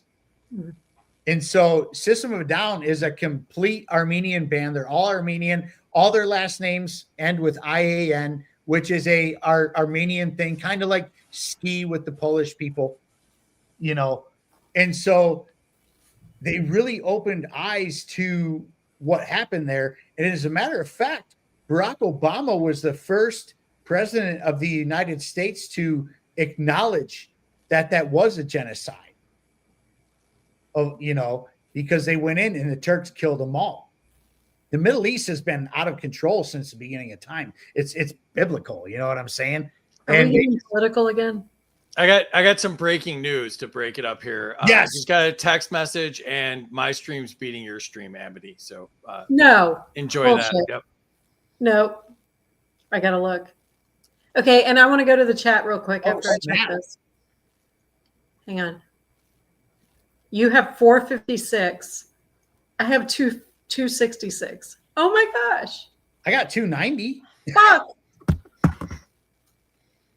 I was beating you up until a few minutes ago. Okay, so I'm going to go to the chat, and maybe this will increase our streams because I'm going to spill some tea. So, I said 100 points to Amity if she remembers what the spaces were called. Oh, no. Before the show were called. So I don't remember what the spaces were called, but 2 days before the Libertarian Convention last year, Free was doing a space. He's like, don't talk about this. Free was doing a space with Dr. Charles Boulay, who is running for president on the Libertarian ticket. And of course, you know, I was campaigning for Josh Smith, and Josh was like, hey, this guy's doing a space with Charles Boulay. Let's hop on and see if we can debate him. So Josh got on and was talking to Free, and I was listening, and I was like, man, who is that guy? His voice is like so fucking sexy. Oh boy. Oh boy. So Shaun, read some comments or no. So 2 days later, Shaun, you can break a stream, right? Like you broke my game show for like a half hour. Can you like press the wrong buttons or something? Whoa. How did I break the game show for a half hour? I'm still talking mute. Remember, you couldn't turn your video on? Oh yeah, shit. So Free was live streaming his space from the convention, and then 2 days later, I need a drink. I'll be right back. I gave, oh my gosh, he left. So 2 days later, I was giving Josh's nomination speech for president. And he saw, you know, the clip that, of course, I have pinned to my profile, you know, about the non-aggression principle being from the womb to the tomb. Yeah. And he thought that was pretty based. So here we were, like May of 2024. I was like, who is this guy in this space? And he was like, oh, she's pretty based. And then we didn't even really talk to each other until 6 months later. So. Oh, wow. Okay. Yeah. So even before we started talking in like December of 24, in May of 24, we were both at the convention noticing each other and had no idea that, who we were. I'm noticing you noticing me, girl. Is that what was going on? Yes. That's what was happening. And he laughed because he's embarrassed now. That's great. No, he said he's going to get a drink. I need another drink. I drank them all. They're upstairs. I'm screwed. Mine's you got one drink for me. There he is. If you want to kill 10 minutes, Amity will tell another story about us. No, but the oh my God. I thought the convention story was cool because, like, while I was up on stage and I was, a delegate and, trying to navigate all that, I was noticing him like around the convention center and had no idea who he was until later on when I was looking back in hindsight, like, oh my gosh, that guy that I was noticing, that was free. That's hilarious. I'm about to text my wife and tell her to bring me whiskey. Well, if everybody else is getting a drink, I need one too, damn it. Right? I can't be the host and leave the show. But no, so like, that's funny. I knew this was going to happen because Will said it was Terry Glaze, so I was right. She says, I'm not your waitress. Oh my God. I love my wife so much. She's great. She'll bring it. Oh, there she is. And this year we're going to be at National together, and Free is going to do his live show. She says she's shaking her head. She says she's not coming on here because she's been working 12 hours at the hospital. Aw. Thank you, baby. Wait. Grumpy just said, Amity, are you still voting for Gnome / Mad Dog? I thought you went to bed, Grumpy. Yeah. He did say he was going to bed. How about this? I'm not going to answer that right now. The Libertarian National Convention in 2024 was an absolute disaster, and I totally picked it apart. Yep. Last year, on a certain particular show with a certain particular individual and I had receipts for days, but really in theory, that convention should have been deemed as illegitimate because they had illegitimate people voting on the floor. And I knew that for a fact. And I brought receipts and it was pretty wild, but like, that's not what we're here for. What we are here for is peace and love and rock and fucking roll, man. Like, so Free taught my granddaughter peace, love, and anarchy. Yes. And now when we're on the phone and I'm babysitting my granddaughter, you can hear her in the background going, peace, love, and anarchy. It's so cute. That's so badass though, dude. Like, we gotta bring these kids up right. We gotta bring these kids up right. So I'm down, dude. Like that is amazing. You want to know what's funny? Is for my one niece's first birthday party, she got a copy of Anatomy of the State by Murray Rothbard. Nice. And for people are talking in the chat about Rob Yates announcing his LNC candidacy and saying Rob is based. I agree. Rob Base. Rob Base. Yeah. I want to rock right now. I'm Rob Base and I came to get down. That should be like his theme song for the convention. But no, like Free doesn't like it. No.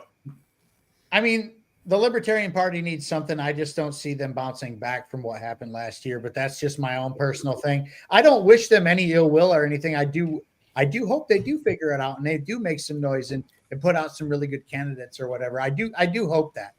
But yeah, so I didn't really leave the Libertarian Party because I'm a lifetime member, but I joined the RLC. I created a chapter in Virginia. I was the chair of the Republican Liberty Caucus. See, now I'm drinking too much. I can't talk. Are you now? Yeah. I hadn't noticed. So I got a chapter formed in Virginia for the RLC. But If we're going to run candidates and get more liberty-minded people in office, I'd love to see it happen, and I will support candidates in any party, but I don't see that there's a political solution. I'm moving more towards anarchy and welcome. Hugs, welcome. Yeah. I just don't see a political solution. I think though, I mean, and you and I butt heads on this sometimes in the comments, Shaun, but obviously I think we need to fight today, even though we both agree that the solution is, at a minimum minarchy, but the best solution would be anarchy. Right.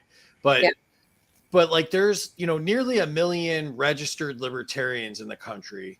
And, not to toot my own horn, but I mean, I think my numbers show that people are interested in a libertarian message. And so I don't know why you would give up just because of dysfunction. I think you need to actually fight the dysfunction and, get people in there that can deliver the message, because the only thing we really have going for ourselves is the message is freedom. You can't argue with freedom.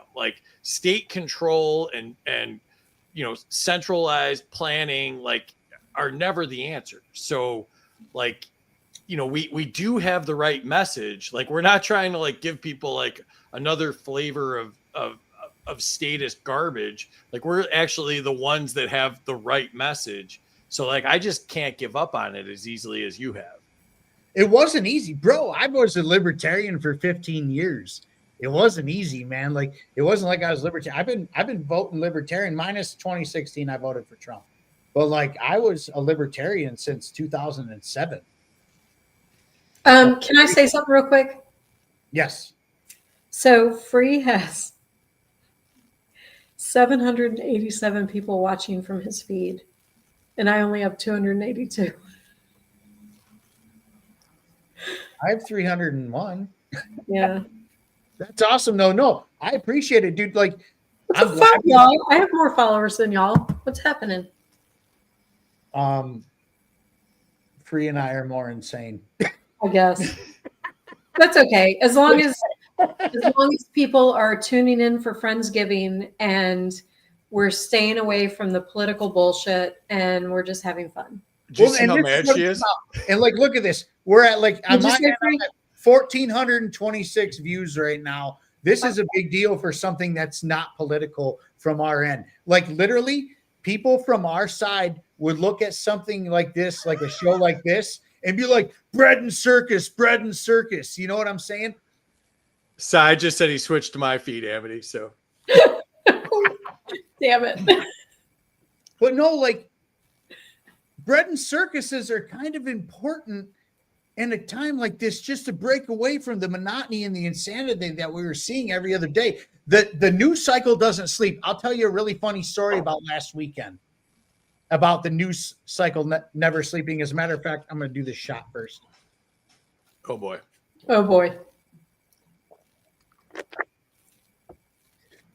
It's not a secret that I fall asleep early.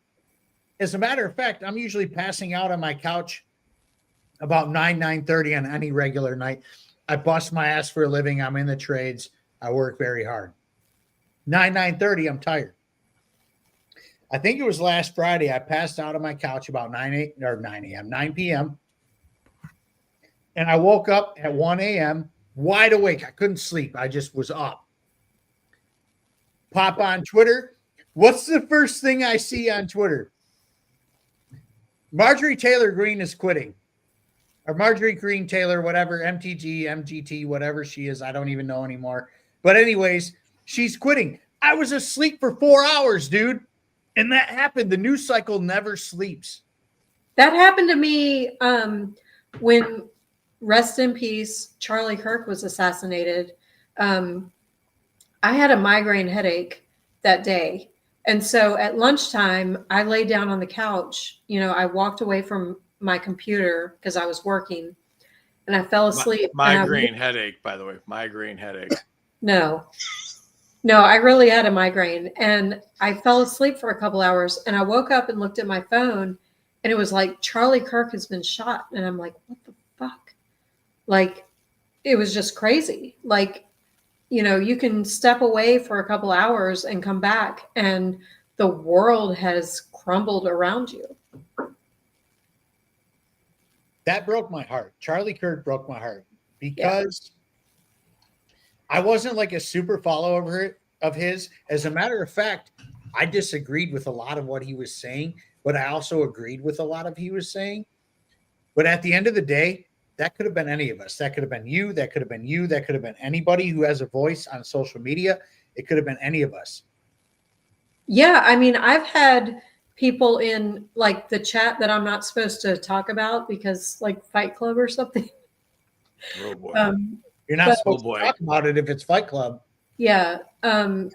But there's a chat that I'm in and I've had people telling me like, make sure you're armed.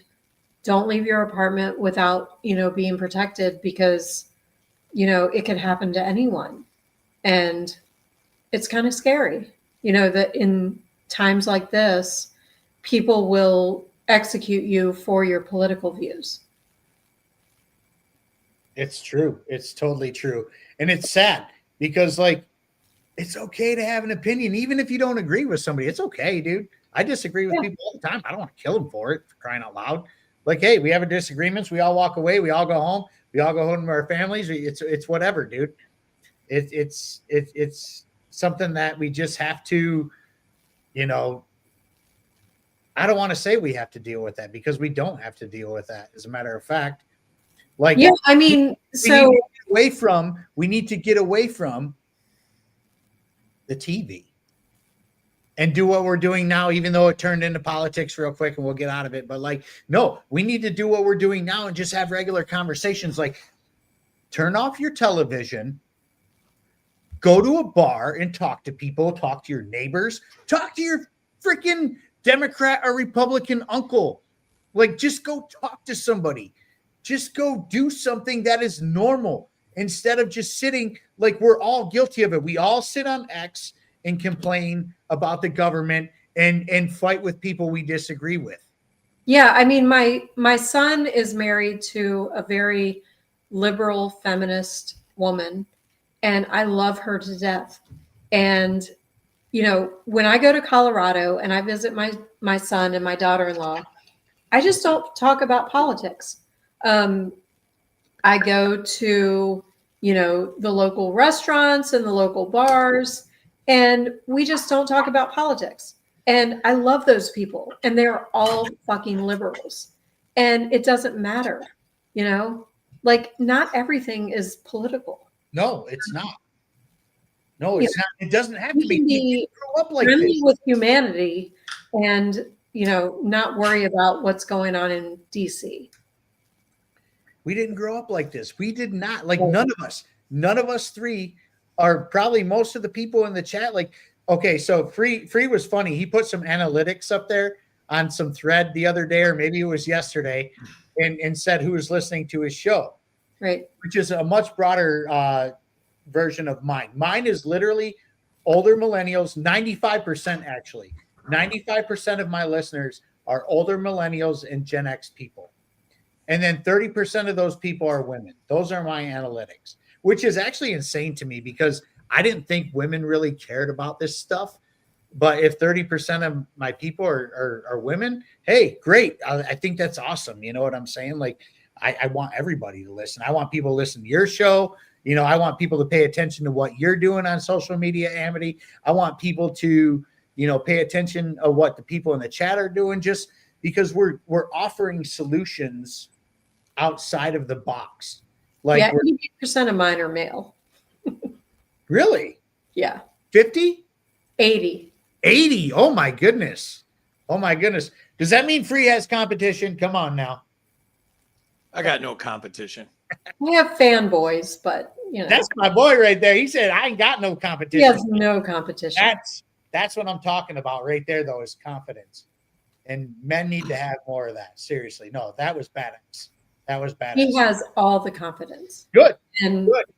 with good reason. Confidence is key in any relationship, period. Like confidence is key. Like it's so like Zach Attack says free one. Yeah, he did. Yeah. Speaking of competition, I'm over 1,000, Amity. Where are you at? What the fuck? Are you Dang, serious? bro. Look at that. Hang on. You're over 1,000? Yeah. I could look at it right here on the computer. I'm not that retarded. I can look it up. This is badass. 1,054. I'm at 304 and you're at 295. But you're getting beat by Shaun now. What was that? I'm getting beat by you, Shaun. It's finally. But that's because I promoted your show all fucking day. Oh boy. No. I really appreciate it because you guys have been posting all day where like nobody sees my stuff for whatever reason. You could probably go on my go look up my page right now and you could probably see posts. I have 5,400 followers and I have posts that don't even get seen by 100 people. I'm serious. I hope you get a bunch of new followers from this. Please like, share, follow, and subscribe. We are doing big things here at Buds in Reality. There's going to be more things that come from this. This is just something fun we want to do and have normal conversations like normal people have, because it gets to be too much. It's exhausting. The political stuff is exhausting. There's no winners. There's only losers when it comes to us. They win, we lose. And we need to start figuring that out as I know anarchists and libertarians per se are against collectives, but like as a collective, we need to figure out like these people are not good for us. So I just said bros before Amity shows. So I said bros before Amity shows. Grumpy Gnome has his name crossed out now. What happened? What happened? He got censored. Free only won because Amity found him. That's fair. I'll accept that. He says I'll accept it. So Zach and Free and I actually. Oh, here we go. Here we go. So the moment I knew I was in love with Free was when. Oh my God, Amity.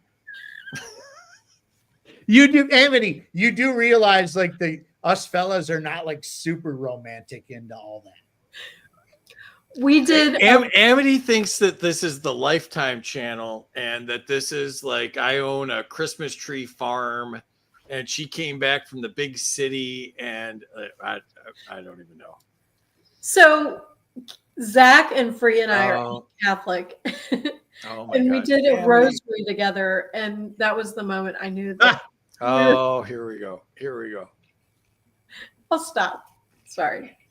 My car is double parked. I might need to step out for a second. Double parked in your own driveway?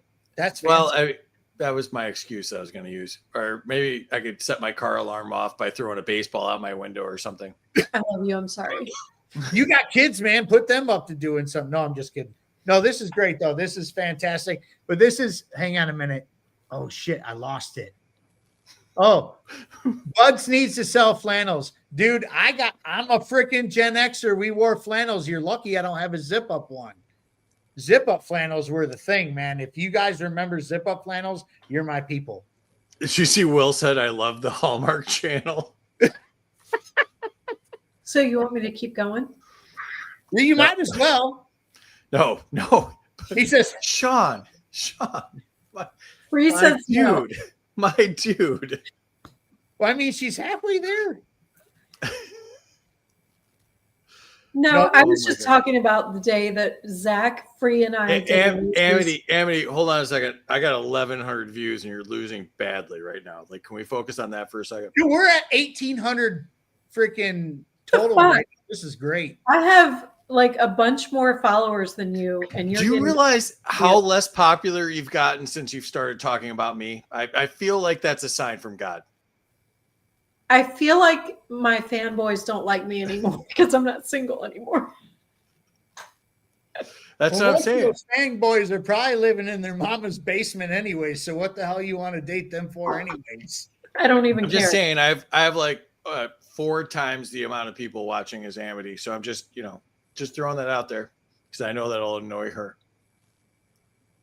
No, but this is good. Down there on Tuesday, so. Wait, who's this? What are they saying? Kiss my dude, Sherpa Durka Push guy. out your turtleneck sweater, Shaun. You know you'll still wear that thing. Dude, oh my god. I have a feeling I know who this is now, you bastard. You son Shaun, do you have one of those mock turtlenecks? Unless he lets Amity spill the beans. No. Will, I thought we were bros, Will. Come on, Will. Oh my goodness. Oh boy, here we go. Oh, Zach Attack says, where's Zach? There was a female Twitter account that shoved lost hundreds of followers after posting about getting engaged. If I lose followers because I'm in a relationship now, that's fine. Kick rocks. Hey, Andrew is upstairs now, Shaun. No, he's not. No, he's not. Andrew, my wife would eat Andrew, dude. Seriously. Like, no, he's not.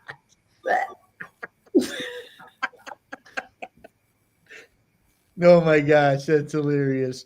But no. So one free, I watch on YouTube. I'm not even counting. This is uncut yesterday on his show.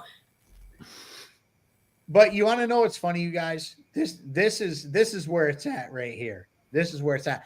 My voice is breaking like I'm going through puberty or something. Kat said, "Congrats, Amity, with a ring." Yeah, I don't have a ring yet, Kat. So. Oh boy. Thank you, Kat. Thank you for that. Don't be rushing stuff, yo. Take it easy. Take it easy. Take it from me. Pump the brakes. Take it from me. Take it from the guy.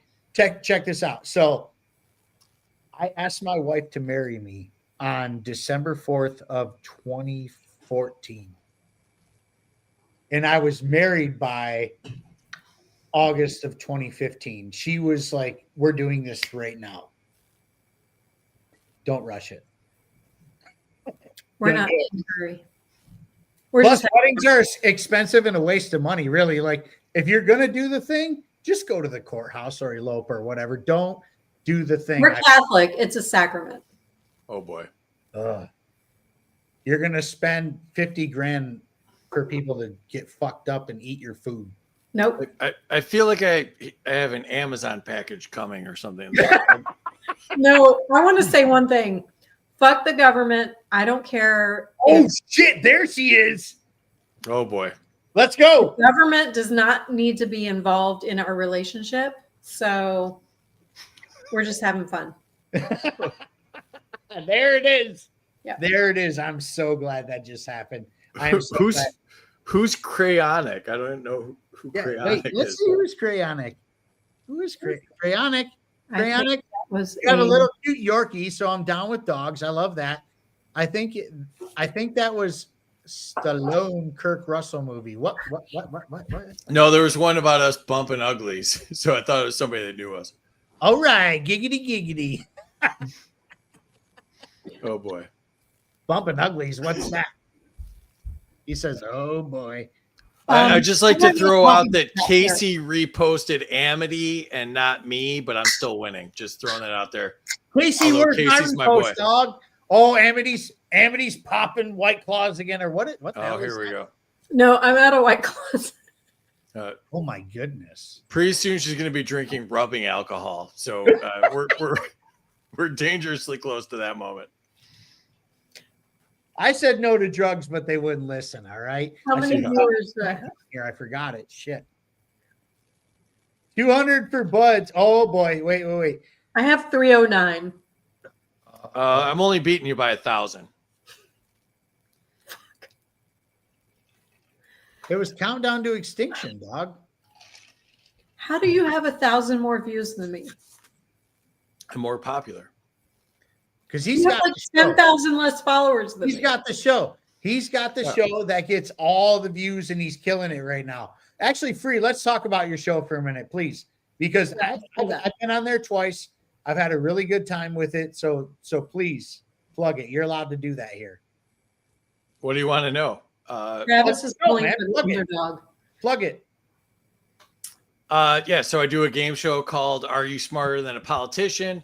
And it's a satirical game show where we use the game show format to teach liberty ideas and get issues out there. And like I said earlier, I was jokingly calling it libertarian speed dating because you get to see 3 different contestants and see who you jive with and find out if you want to follow them and hear more from them. But yeah, it's been an insane ride. We just had our 1-year anniversary, and you know, shout out to Terry Batts, one of the greatest women, you know, on the entire internet, but for sure in the liberty movement. And you know, her and I have done 62 shows now, and I think we're nearing like 750,000 views on those shows.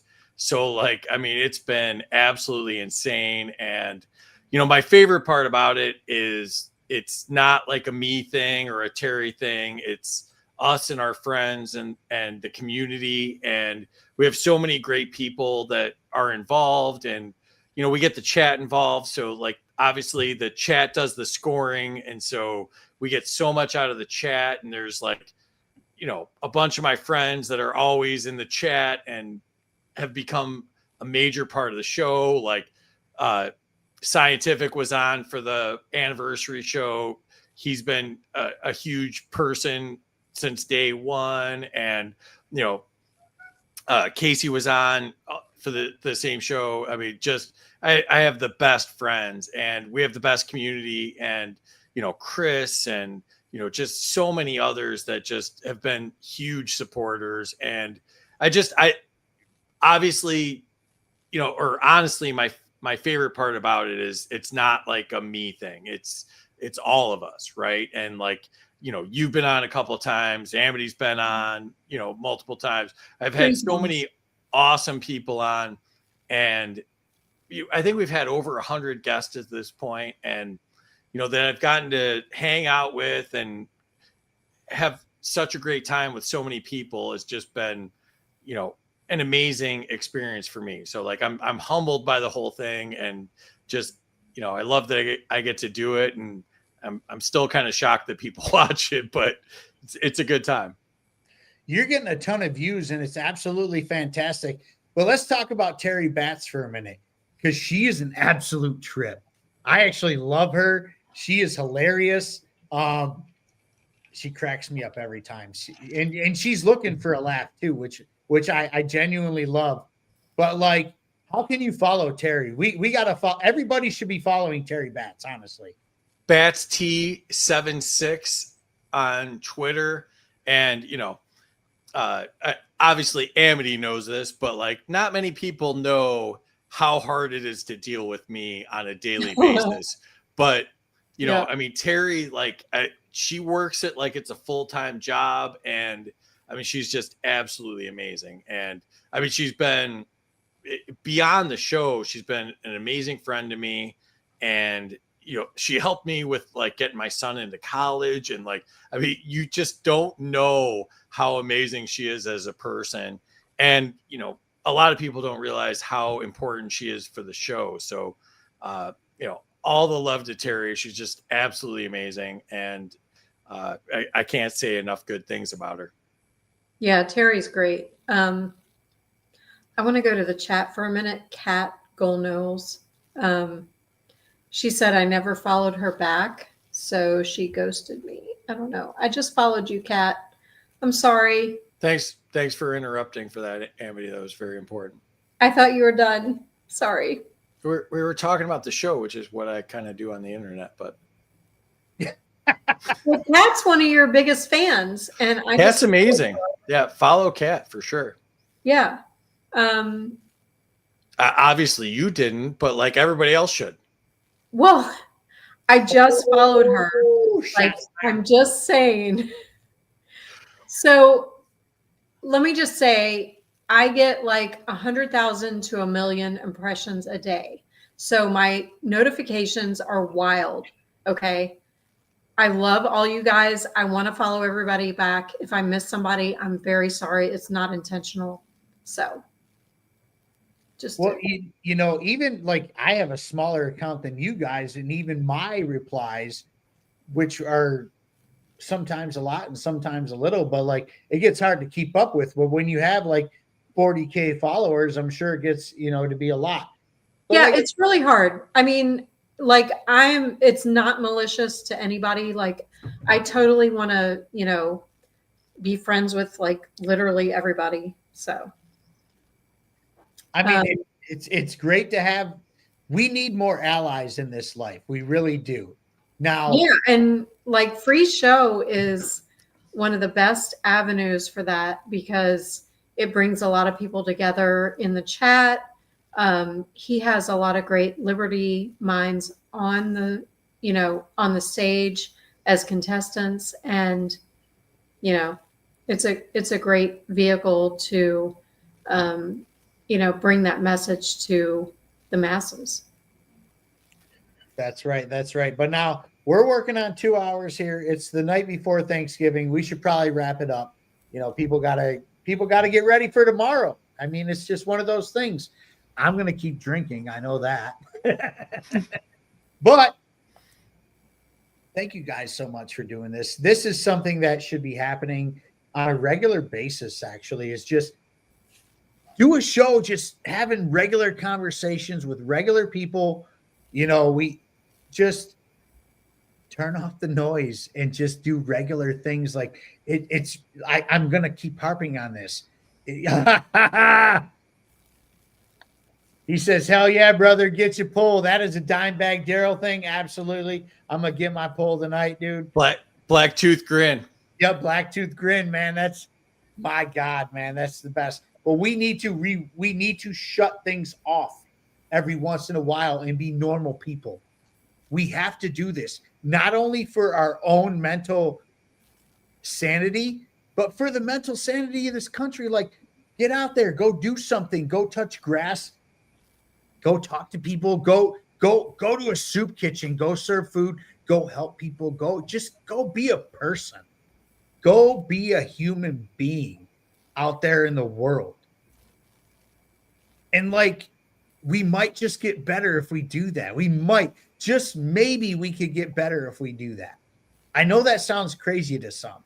I know that does sound crazy to some, but it doesn't have to be crazy. We did it. You, me, you, everybody did this growing up. We did this growing up. We didn't have social media to tell us who to be mad at or what to be mad at. We didn't have that. We just went out and lived our lives, man.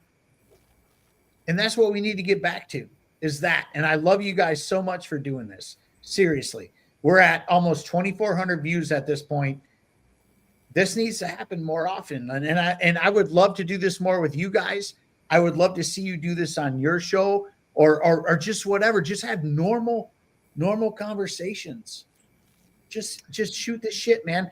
I would love more than anything. We're all over the place. Like, the Liberty movement is all over the United States. It's all over the world.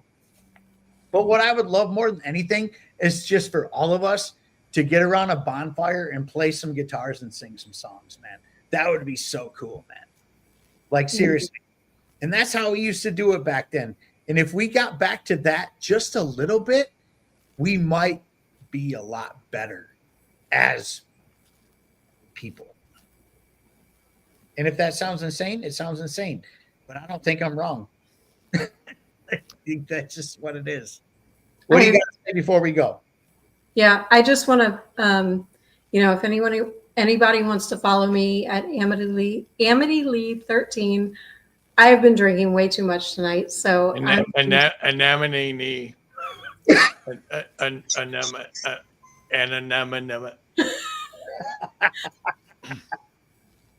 I think I was trying to help you there. Smarter Game Show. Freeze Game Show is the best ever. Tuesdays and Friday nights at 8:00, and join me in the live chat. And yeah, that's it. Free, my man. Dude, I was thrilled to do this with you. I've been a fan of yours forever. And, I snuck in. I was Amity's +1. I had to hold her purse by the bathroom for a little while. I mean, it was worth it. But, it's like, again, one of the things I love about my show is I get to meet people that I absolutely, have the utmost respect for. And you're one of them. And you turned out to be cooler as a friend than you even are on your show. And like to tie into what you're saying, like, I love that we can do this, and whether it's, 100 views or 200 views or whatever it is, like that people get to meet you and your guests and hear like based conversation. And sometimes, the size of the audience doesn't matter. Like if you can just get people, like one person or two people or whatever, to hear what you're saying and like change one thing in their life or change one thing that they're thinking. Like, and I think you do such an amazing job of that. So like, that's why I've always been a fan of yours. You don't give a shit about like the views or the algorithm or the keywords or any of that nonsense. And, you're must watch. So dude, I so appreciate that we're buddies, and, I love your show and I'll support you forever, and anything you need from me, let me know. I very much appreciate that, because this isn't like, this isn't a glorious life. Like speaking about liberty and stuff is not glorious. As a matter of fact, it will make people very mad at you, whether it be your family or your peers or whatever it may be. And all most of us are trying to do is showcase a better way of life outside of the matrix per se. Like I feel like we do live in the matrix. Everything is I guess a simulation. Like it's so bizarre. We live in a bizarre life, and just to have conversations like this are important, because we are humans at the end of the day. We all have real lives. We all have real struggles, and it's okay to talk about that stuff. It doesn't have to be like fuck Trump or fuck Biden or fuck Harris or whoever it is. Like, whoever's in charge, like I said before, if we had 535 Thomas Masseys, like a lot of these podcasts wouldn't even be happening. But we don't have 535 Thomas Masseys, and that's unfortunate. But hey, guess what? We can try to work towards it or do something. Like I'm not like, as an anarchist, I'm not mad at my minarchist friends. Honestly, if I were to have to choose right now, if somebody held a gun to my head right now and said, you have to choose what we have now or a minarchist society, my dudes and dudettes, we're going to go minarchist, dude, because at the end of the day, it's not that much different. Don't hurt people. Don't take their stuff. Don't violate private property. The big problem in between there is the state thing. Well, like when you and I were talking about voting that one day, I'm like, I would drive like 30 miles out of my way to give these people the finger to go to my local school and vote. No problem at all. So like, I don't see why we would ever give that up. Even if I go in and I just don't vote on most of it, like, I just want them to know that I'm watching their asses and I'm pissed off. I'd be more inclined to vote locally than I would federally. Like you'll never catch me at a federal election again. It's just the federal stuff's always got local stuff attached to it. Always, always, always, which is why I did what I did in 24. Like I actually had homies on the ballot in 2024, and I promised it and said, hey, I'm going to vote for you. Oh, so you did vote? This is news to me. This is news to me. In 2024, I voted for my homies, but in everything federal, everybody got a vote. Whether it was myself, my mom, my dad, my dogs, Cajun Libertarian got a vote. Donnie Anthony got a vote. Like I was just writing motherfuckers in, to do it. I didn't get a vote. Did you? That's rude. That's rude. I don't know if you got a vote. I can't promise that or not. But like Yannick in the chat said Pope Leo from Chicago. Handpicked Catholics are back. South Side, baby. Fuck yeah. The Pope needs to call for some crusades. That's all I'm saying. And I will be there 100%. You call for crusades, I will be there on the side of Jesus Christ. I promise you that. Let's just put it that way. But you guys, dude, it's 9:05 tonight. I love you guys so much. Thank you for doing this. And for the people who are listening, if you decide to go out tonight, it is the biggest bar night of the year. And I'm going to sound like an old person right now. Please don't drive. Please don't drive.